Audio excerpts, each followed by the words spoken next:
I still have... Oh yeah, right, there's the archives. Let's explore that before the end of the episode. Let's explore the archives, because the archives in the last game were super cool to be able to see everything that went through development. And they didn't really give us much info, like they gave us almost no info on this game before it released. So the archives are going to be really interesting here. So let's see here. Wow, the archives. Okay, the archives. Welcome to the archives. Bendy the Dark Revival is filled with numerous characters that each had a critical role to play in the progression of the game. Here in the archives, you will learn a little bit more about them in an up-close and personal way. Feel free to explore. Oh, and I also have no body. So... Oh yeah, right, we played as, like, final form Bendy at the end. I thought he looked bigger and different. This is like before he merged with us? Yeah, Beast Bendy. There we go. Who we had to fight in the last game. I feel like Beast Bendy's feet were a lot smaller in the last game. But the Ink Demon. As the world of the Dark Revival becomes more complex and established, we realized the Ink Demon's design needed a complete rethink to match our new tone. Previous versions of his appearance looked absolutely silly when placed in the world alongside the other characters. No amount of creepy music or screen effects could conceal how out of place he looked. The Ink Demon needed to look different than everything else in the world, and show a natural progression of the Ink Demon's evolution as Wilson held the cycle in place. So, yeah, the Ink Demon kind of just, from what it looks like, he just, like, evolved as the cycle was held in place, and he became bigger, and smarter, and better, and more in control of everything. And then Beast Bendy. Returning for the climax of Dark Revival, Beast Bendy also was revisited with the mindset of making him far more powerful and beast-like. Traditionally, in most horror games, they tend to build to a point where the main villain becomes a final form monster as a final boss. It practically... Yes, practically. Sorry, I can't read right now. I'm being brain dead. Trope. Our idea. What if you got to play as the final form instead? Which is what happened at the end, which was actually really cool, since there was still a final boss, as in the form of, Wilson.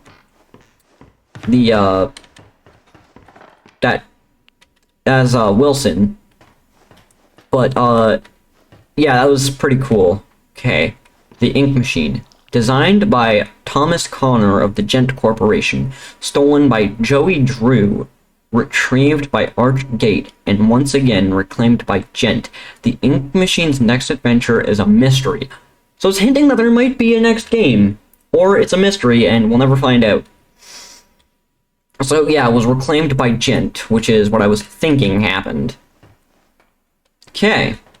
And then we have Audrey cartoon. Audrey is a kind-hearted rogue with courage, determination, some flaws, and a deep, dark past. To make our story work, we needed a newcomer to the cartoon studio world, and Audrey was the perfect fresh eyes to help the experience the adventure. From day one of production, we knew that if people didn't connect with Audrey by the end of the game itself wouldn't be successful. Fortunately, she turned out to be quite memorable indeed, and stands out from the other members of the cast. Wilson, cartoon. Wilson was a difficult character to balance. At first, the players are purposefully led to believe he is a one-note character, obviously evil with an over-the-top villain personality. But as the story progresses, we see other sides of the character, and the player becomes muddled with who this man really is. In one draft, Wilson was written as a servant of Nathan Arch, Jr., a separate character at the time, but the story made far more sense when the two characters became one, eliminating a lot of needless narrative complexity. And if we go here, the Butcher Gang members. with the one that I never saw because I think I avoided her jump scare on accident. Not on accident. I actually like think I saw her in a box and I just purposefully avoided her. I don't think I ever saw. No, we did see this guy. I think he came through the roof. Was that him? I don't remember, but anyways, the Butcher Gang. Barley, Charlie, and Edgar, the three original members of the Butcher Gang, were formed from the ink machine, deconstructed by Alice Angel for body parts, and bond together to stay alive with sneak attacks on their prey. In Dark Revival, we meet an artificial fourth member of the gang, Carly, the ghost girl, although when you begin to examine her closely, Carly appears only to be a shell, with perhaps someone inside. So, yeah, if we look here, she doesn't really look like... Yeah, you can see it looks like really weird. I mean, all the Butcher Gang members look like that, so... But the archives is really nice because, like, you can look at all the models, like, up close and see all the detail and effort that was put into them. Oh, I didn't see those. See this one. The Keepers. Wilson's deadly guards and scientists. They aren't perfect, but the Keepers will get the job done. No matter the cost, they are responsible for pressing the ink demon inside a smaller form, keeping his power sealed away until Audrey came along and unknowingly changed the situation. The Keepers were visually designed to reflect the dangers and evils of the ink machine itself. Faceless beings made of gears and wires, with no sense of morality, ordered around like cattle, a creation living without purpose. Okay, well, that was that side. Oh wait, no, there's still room here. Sammy Lawrence! Sammy Lawrence! This guy didn't last very long. Sammy Lawrence.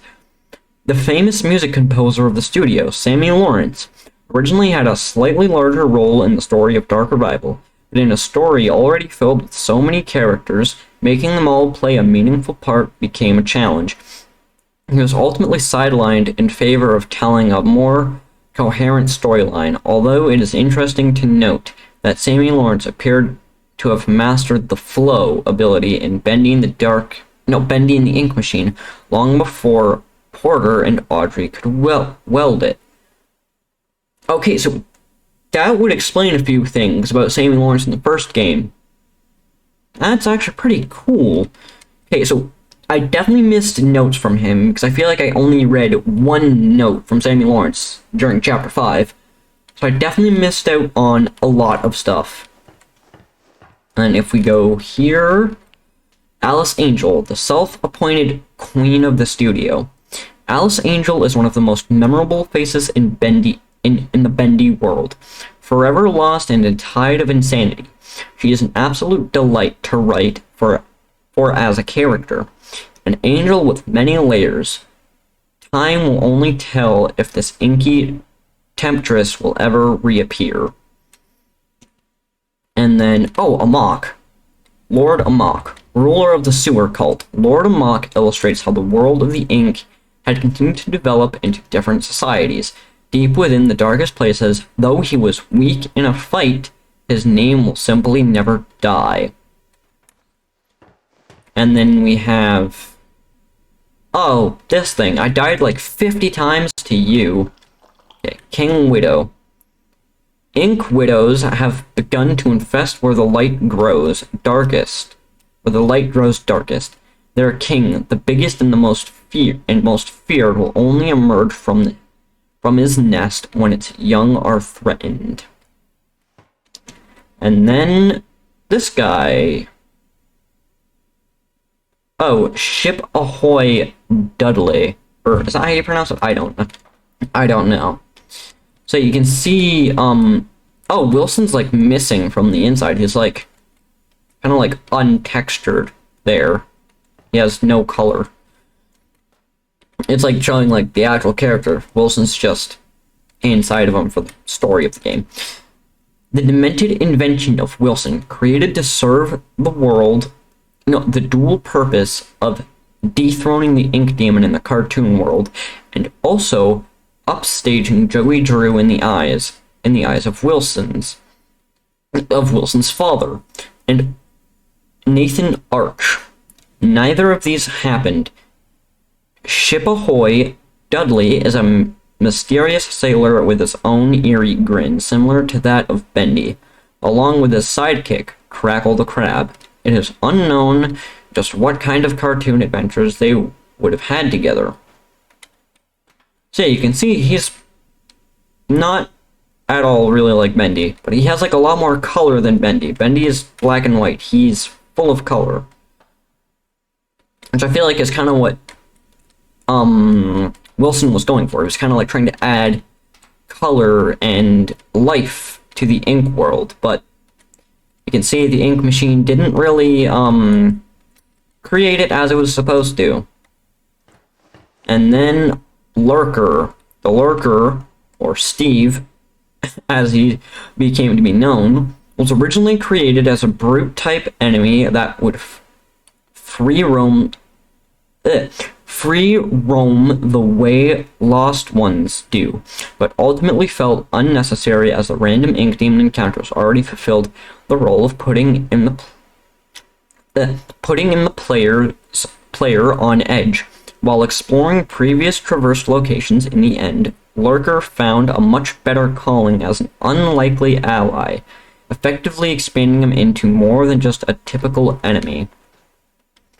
Okay, so I never really encountered this guy. I only encountered him when Tom Boris was controlling him. I might encounter him later because it looked like it said that he appeared when going back through the levels and trying to get bonuses and stuff, but oh wait, could I read this? Oh yeah, this was just oh no, that wasn't. Going here was like the introduction to the archives. Bendy, the iconic imp, was redesigned for Dark Revival to stand out a bit from his traditional cartoon appearance. By giving him a suit of clothes, he passed some minor challenges, especially creating a face that sorted the classic Bendy eerie smile, but still managed to be heartwarming in the right conditions. He is a fan favorite, so his design had to be just right. During the production, we originally envisioned Bendy to walk with a series of cute squeaks to contrast the dark, low voice of the ink demon, but this turned out to be very distracting and the idea was scrapped pretty early on. And for some reason when I walk around, the clip looked a little laggy. Oh, there's a cash register here. Okay, let's see, oh, there's like the actual model. Let's check out Betty, a faithful maid, among other things. To Wilson, Betty was an important character to the story of Dark Revival. As a failed experiment, and someone relatively new to the cartoon studio, she was able to give a somewhat different point of view on the state of the world. We have purposefully left it unclear if Betty was in on Wilson's plot to harvest Audrey, or if she is just a bystander behind her mask.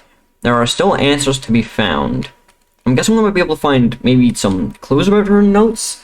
I don't really think so, but we might. And then Joey Drew, memory. The man, the legend, the memory. Creating this version of Joey Drew was both an exciting and daunting process. It was clear from the start that this Joey would be different from the one in the original Bendy and the Ink Machine game. This was a man with all the guilt from a past life, but without the experience to fully understand it. The real Joey Drew made many mistakes, but ultimately learned from them. This doesn't absolve him in his sins, but at the end of his life, he was able to help correct some of them, and help fight the darkness he created. Okay, let's go down here. So here's, like, the more realistic, non-studio... Oh, there's a donut here. Audrey's donut. No, you can't have it, Audrey. That's a little funny thing that they added in. So then, oh, you can see, Nathan Arch there. Okay, Nathan Arch. Nathan Arch was everything Joey Drew wasn't. He worked hard, built up from nothing, and never compromised his integrity. Joey had big dreams, but Nathan accomplished his own dreams. He and his wife, Tessa, raised a son with as much love and care as they could, despite Nathan's career pressures. Sadly, his son did not share Nathan's natural talent for business and enterprise. Audrey, the unknowing daughter of an animation pioneer. Audrey has blocked out the memory of her past after losing her father, but his role in her life was not over. A talented animator and artist, her skill landed her a job at Archgate. Was it fate that led her to reunite with Joey Drew's machine, the machine of her birth, or was it planned? And then Wilson. Haunted by the impossible shadow of Nathan Arch, Wilson sought to achieve something that would make his father proud. By luck, he stumbled upon the ink machine, and was able to become the cartoon world's new master, holding the cycle in place. He continued his experiments, experiments that could not fully be realized until the ink demon was purged. However, unnaturally, entering to and from the ink realm has taken a toll on Wilson's physical being, slowly robbing him of his health. So you can kind of see that his voice is graspy. There seems to be a little something on his right side, like on his neck, and his eye is scarred, and he's blind in one eye and going completely bald. Well, not completely bald, but he's getting there. And then here, the cycle breakers. So without all three of these, there's no cycle breaker. So if one of them's missing, the cycle continues. So there's Henry Stein, the original cycle breaker. Henry Stein is the ghost of a man who lost his purpose years ago. Once fueled with finding a way to escape the tortures of the ink demon and finding his way home to his wife, Henry is now left with the cold reality of being a recreation of the person he thought he was. Saved as a special surprise for the fans of Bendy and the Ink Machine game, Henry was strictly omitted from all public discussions of the character during the entire production, which spanned several years, but Henry returned with a very satisfying face reveal. Yeah, I was super, I was, completely wowed when I saw Henry. It was, completely locked up in, the end of chapter 4. And then Allison. Returning for another victory over the Ink Demon, Allison is always the voice of reason, a beacon of hope. Allison's design was carefully upgraded from the previous Bendy and the Ink Machine game to maintain her personality, but with more fidelity. The purpose of meeting Allison so early in the campaign was to introduce the player to a familiar face after the main introduction at the start. Allison was able to serve as the motivating force for Audrey until the true plot kicked in later. Tom.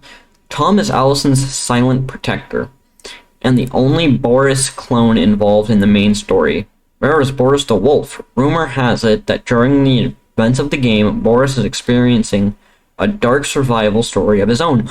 That's actually referencing the Bendy and the Dark Survival, a game that was released before the Dark Revival. I don't really feel like nobody talks about that game anymore. I actually completely forgot that game existed too. And that seems to be the end of the archives. And why is my frame rate so low? What is happening there? Okay, anyways, that was the end of the archives. And with that, see you guys in the next one.